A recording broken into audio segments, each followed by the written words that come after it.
Assalamualaikum warahmatullahi wabarakatuh. Alhamdulillah, alhamdulillah, alhamdulillahi rabbil alamin ala kulli halin wa nikmatin alaina.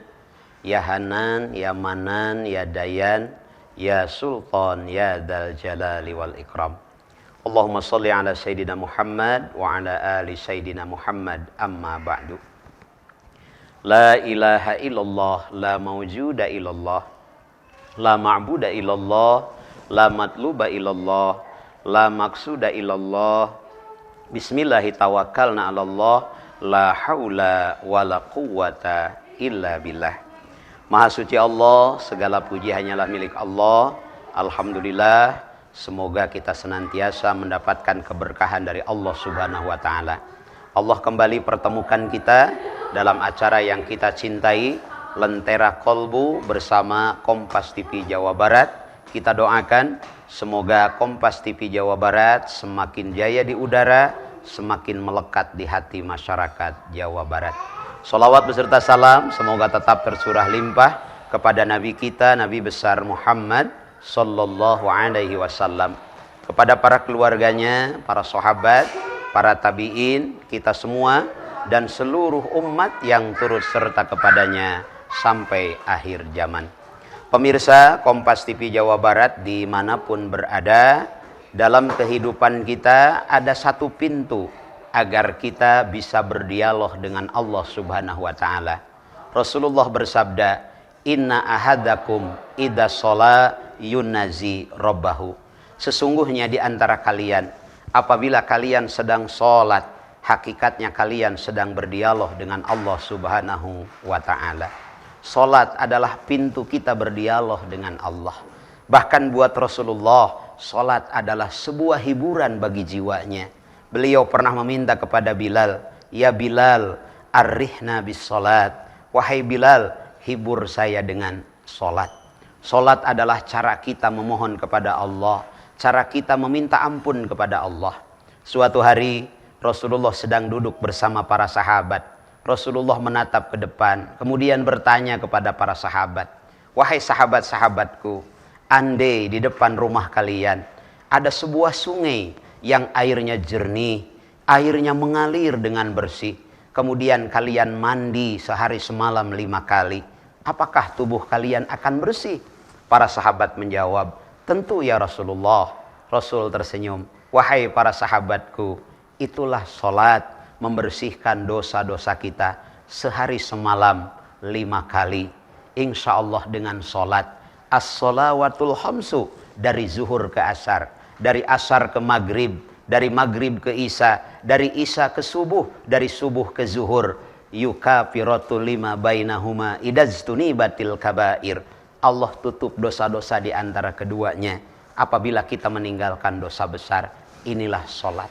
Bahkan bukan hanya itu, Asy-Syaikh Al-Imam Ibnu Athaillah As-Sakandari dalam Bait Al-Hikam beliau menyampaikan bahwasanya as-sholatu tuhratun lil qulub min adnasid dunub wa istiftahu lil babil guyub.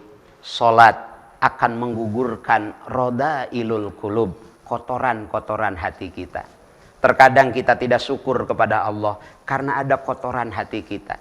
Andai hari ini kita sakit, tengoklah di sana ada orang yang sakitnya lebih dari kita. Andai hari ini berkurang pendapatan kita, tengoklah di sana ada orang yang lebih kurang pendapatannya, bahkan mungkin tidak punya pendapatan dalam hidupnya.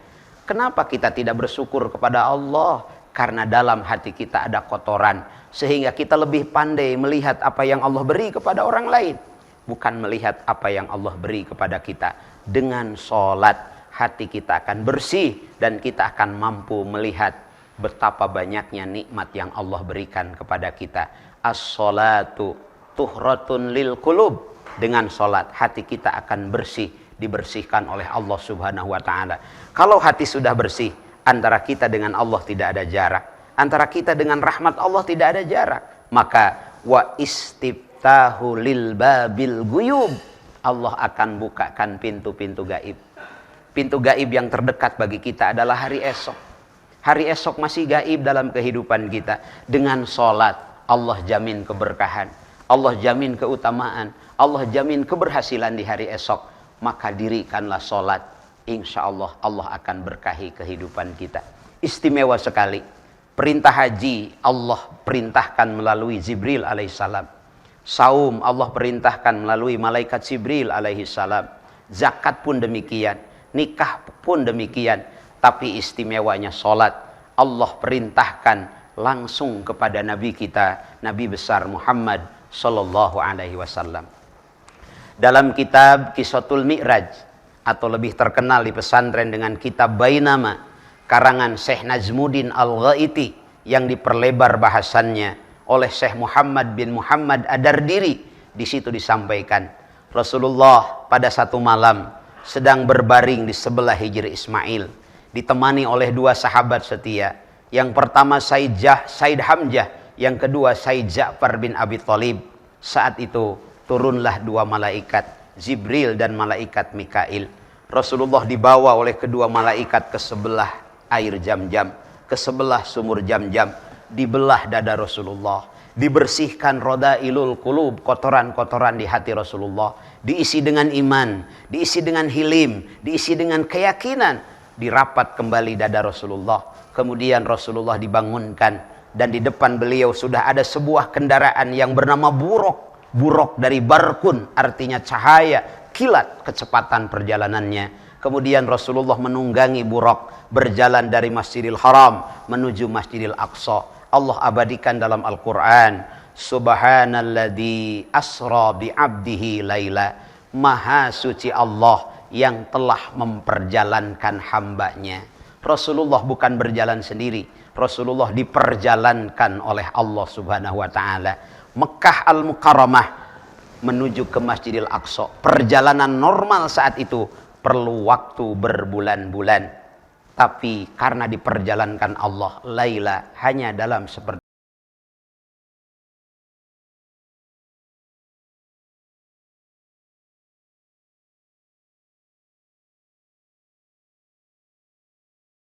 dalam kitab Qissatul Mi'raj, atau lebih terkenal di pesantren dengan kitab Bainama, karangan Syekh Najmuddin Al-Ghaiti yang diperlebar bahasannya oleh Syekh Muhammad bin Muhammad Ad-Dardiri, di situ disampaikan Rasulullah pada satu malam sedang berbaring di sebelah hijri Ismail, ditemani oleh dua sahabat setia. Yang pertama Said Hamzah, yang kedua Said Ja'far bin Abi Thalib. Saat itu turunlah dua malaikat, Jibril dan malaikat Mikail. Rasulullah dibawa oleh kedua malaikat ke sebelah air Jam-Jam, ke sebelah sumur Jam-Jam. Dibelah dada Rasulullah, dibersihkan rodailul qulub, kotoran-kotoran di hati Rasulullah, diisi dengan iman, diisi dengan hilim, diisi dengan keyakinan. Dirapat kembali dada Rasulullah. Kemudian Rasulullah dibangunkan, dan di depan beliau sudah ada sebuah kendaraan yang bernama buruk. Buruk dari barkun, artinya cahaya, kilat kecepatan perjalanannya. Kemudian Rasulullah menunggangi buruk, berjalan dari Masjidil Haram menuju Masjidil Aqsa. Allah abadikan dalam Al-Quran, Subhanalladzi asra bi'abdihi laila. Maha suci Allah yang telah memperjalankan hambanya. Rasulullah bukan berjalan sendiri, Rasulullah diperjalankan oleh Allah subhanahu wa ta'ala. Mekah Al-Mukarramah menuju ke Masjidil Aqsa. Perjalanan normal saat itu perlu waktu berbulan-bulan. Tapi karena diperjalankan Allah, laila, hanya dalam sepertiga malam. Dari Masjidil Aqsa Rasulullah dimi'rajkan ke langit pertama, langit kedua, sampai langit ketujuh, ke Rob-Rob, ke Mustawa, ke Sidratul Muntaha, alam malakut, alam jabarut, sampai alam ilahut. Dan beliau ucapkan salam tatkala Allah mengucapkan salam kepada Rasulullah. Rasulullah diundang Allah, maka yang mengundang yang terlebih dahulu mengucapkan salam. Apa salam dari Allah? Allah abadikan dalam salat, Assalamu alayka ayyuhan nabiyyu wa rahmatullahi wa barakatuh. Rasulullah menjawab, Assalamu alayna wa ala ibadillahi sholihin. Keselamatan bagi aku, bagi kami, dan untuk hamba-hamba yang soleh. Pulang dari situ, beliau mendapatkan perintah solat yang 5 waktu. Solat Allah perintahkan tidak melalui pelantara, tapi langsung Rasulullah diundang. Dalam perjalanan perintah sholat, ada hikmah yang luar biasa. Allah perjalankan Rasulullah. Dalam hidup, masalah ekonomi, masalah karir, masalah keluarga, kalau kita berjalan sendiri, otak kita terbatas, fisik kita terbatas, ilmu kita terbatas. Tapi kalau diperjalankan oleh Allah Subhanahu wa Ta'ala, Mekah, Palestina yang harusnya berbulan-bulan, ternyata Laila hanya dalam sepertiga malam, karena Rasulullah diperjalankan Allah. Dari Palestina, dari Masjidil Haram, dari Baitul Muqaddas, Rasulullah dimi'rajkan ke langit pertama. Dari bumi ke langit pertama, menurut para ahli fisika, jaraknya 500 tahun kecepatan cahaya. Pemirsa Kompas TV Jawa Barat dimanapun berada, 500 tahun kecepatan cahaya, Rasulullah menempuhnya hanya Laila dalam sepertiga malam. Belum langit kedua, belum langit ketujuh, belum rob-rob, mustawa, sidratul muntaha, alam malakut, alam jabarut. Masya Allah. Kalau Allah yang sudah memperjalankan, maka tidak ada jarak dan waktu. Hidup kita, pemirsa Kompas TV Jawa Barat dimanapun berada, apakah kita ingin berjalan sendiri, berusaha sendiri, atau sebaliknya kita ingin diperjalankan Allah? Maka kuncinya adalah dirikanlah sholat. Karena dengan mendirikan sholat, aktivitas kita, kehidupan kita akan diperjalankan Allah. Rumah tangga kita diperjalankan Allah. Ekonomi kita diperjalankan Allah. Ini kalau kita diperjalankan Allah. Analogi kecil. Saya berangkat dari rumah ke studio Kompas TV. Saya pakai kendaraan. Pas mau berangkat, ada semut masuk di saku saya. Pas turun di studio, semut pun turun. Dan ketemu dengan semut yang ada di Kompas TV. Kata semut yang ada di Kompas TV, kayaknya kamu wajah baru. Dari mana kamu? Saya dari Arca Manik. Memang rumah saya di Arca Manik. Kapan kamu berangkat dari sana? Tadi jam 4 subuh. Semut yang ada di Kompas TV melihat jam tangan, kalau pakai jam tangan, ternyata baru jam 4:10 menit. Kalau semut pakai otak semut, tidak mungkin. Arca Manik Kompas TV hanya ditempuh dalam 10 menit. Tapi ternyata semut masuk di saku saya. Saya pun naik mobil. Pagi hari antara Arca Manik Kompas TV tidak ada kemacetan. Maka yang berjalan adalah perjalanan mobil. Dari Arca Manik ke studio hanya 10 menit. Itulah semut berjalan bersama saya. Rasulullah diperjalankan Allah. Ekonomi kita kalau berjalan sendiri mungkin capek. Karena otak kita terbatas. Fisik kita terbatas, ilmu kita terbatas. Tapi kalau diperjalankan Allah, di sini akan ada tangan-tangan Allah, akan ada juyusan lantaraunaha, pasukan-pasukan yang tak terlihat, yang akan membuat kita semakin diperjalankan oleh Allah Subhanahu wa Ta'ala.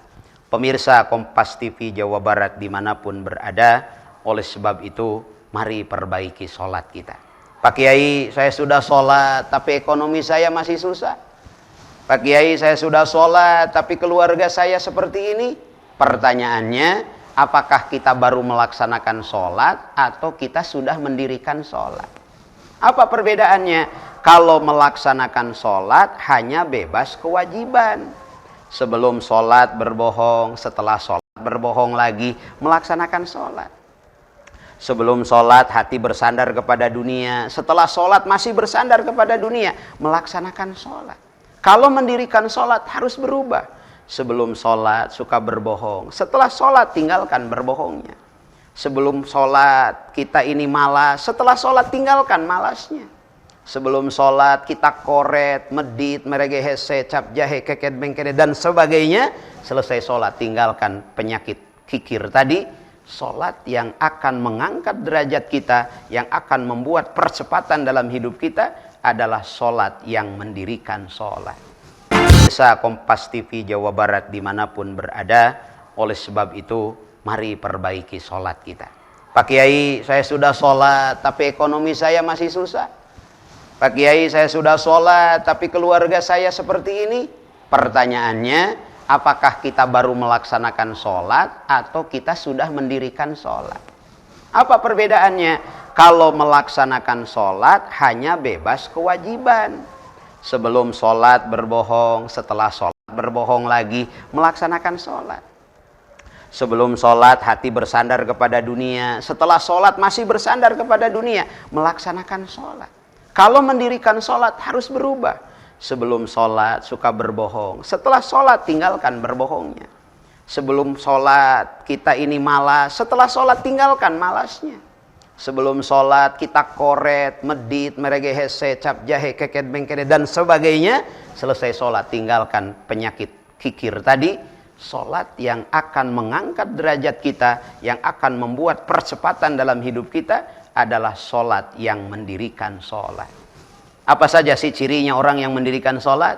Yang pertama, sebelum sholat kita harus wudhu.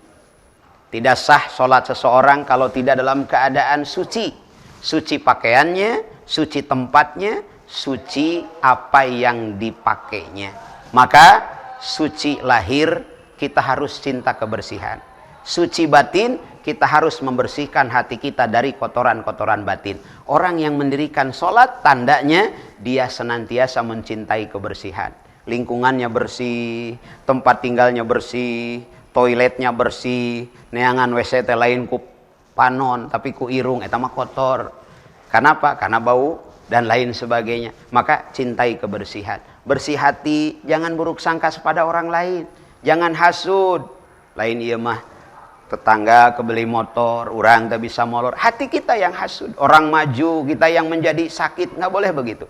Bersihkan hati, bersihkan lingkungan. Ini ciri orang yang mendirikan sholat yang pertama. Yang kedua, sholat itu sehari semalam 5 waktu. Apa artinya? Orang yang mendirikan sholat, dia sangat cinta kepada waktu. Dia sangat mengutamakan waktu. Karena waktu itu sangat luar biasa nilainya di hadapan Allah. Makanya dalam Al-Quran Allah bersumpah berkali-kali dengan mengatasnamakan waktu. Wadduha demi waktu duha. Walail demi waktu malam. Wannahar demi waktu siang. Wal asri demi waktu asar. Kenapa? Karena waktu sangat berharga. Setiap kita sehari semalam diberi waktu oleh Allah sama 24 jam. Tapi dalam 24 jam ada yang bisa menghafal Al-Quran. Dalam 24 jam ada yang bisa mengumpulkan puluhan juta rupiah. Dalam 24 jam ada yang bisa memimpin sebuah negara. Tapi ada juga yang dalam 24 jam kerjaannya hanya menghayal. Andaikan jikalau umpama misalnya ngalamun jeung ngalamun, bahkan ada yang bangun tidur lagi mbah surip eta mah. Jadi orang yang mendirikan sholat dia sangat konsisten dan komitmen dengan waktu. Yang ketiga, sebelum sholat ada niat. Artinya hidup kita harus selalu memperbaiki niat. Bekerja harus karena Allah. Kalau bekerja karena Allah bernilai ibadah di hadapan Allah. Dunia kita raih, akhirat kita dapat. Beda kalau hanya untuk tujuannya gaji, hanya gaji yang kita dapat. Tapi kalau karena Allah, fisik boleh jadi di balik kemudi mobil, fisik boleh jadi di balik meja komputer, tapi di balik itu ada nilai pahala di hadapan Allah. Yang keempat, dalam sholat ada tumaninah. Artinya apa? Hidup harus proporsional dan proporsional. Jangan terlalu tergesa-gesa karena dari setan. Jangan lelet karena itu pun adalah dari setan. Yang terakhir, dalam sholat ada sujud, artinya tumbuhkan ketawaduan kepada Allah Subhanahu wa Ta'ala. Mudah-mudahan Allah berkahi kita, Allah muliakan kita dengan sholat yang benarnya datang dari Allah, yang salahnya kalpan saya sendiri. Mohon maaf atas segala kekurangan. Wallahul muwafiq ila aqwamit thoriq. Hudma sofa wa da'ma kadar. Wassalamualaikum warahmatullahi wabarakatuh.